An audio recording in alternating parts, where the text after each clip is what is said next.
L'épidémie aurait commencé en juillet 1518 lorsqu'une femme appelée Frau Trophéa commença à danser dans les rues de Strasbourg et ne s'arrêta pas avant 4 ou 6 jours.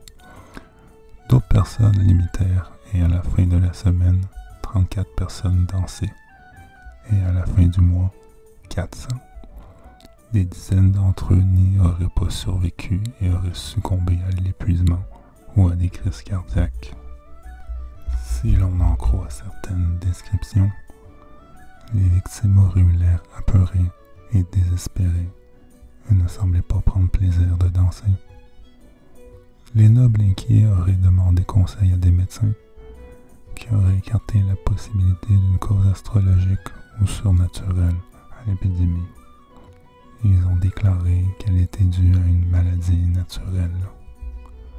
Pensant que cela permettrait de résoudre le problème, les autorités de l'époque encouragèrent les gens à danser, notamment en faisant construire une scène et en payant des musiciens. S'il semble établi que l'épidémie de danse a bien eu lieu, ses causes restent mystérieuses à l'heure actuelle. Plusieurs hypothèses ont été avancées pour l'expliquer. Selon l'historien John Waller, l'épidémie aurait été causée par une forme d'hystérie collective.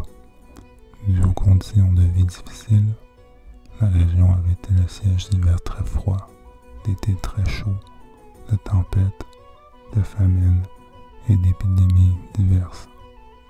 Pour d'autres, comme l'auteur Eugène Bachmann, le responsable de l'épidémie serait l'ergotisme ou feu de Saint-Antoine. L'ergotisme, causé par l'ingestion du seigle infecté par l'ergot, provoque notamment des convulsions et des hallucinations. John Waller pense toutefois qu'il est peu probable que l'ergotisme soit responsable de l'épidémie de danse, car il entraîne notamment une diminution de l'irrigation des membres, ce qui rendrait difficile le fait de danser. Selon le sociologue Robert Bartholomé, l'épidémie de danse est un rituel extatique d'une secte hérétique.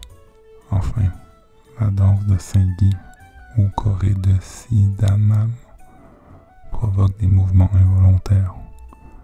Dans les croyances catholiques, une prière à Saint-Guy ou le fait de danser devant une représentation du saint permettrait d'empêcher les convulsions causées par la chorée ou l'épilepsie.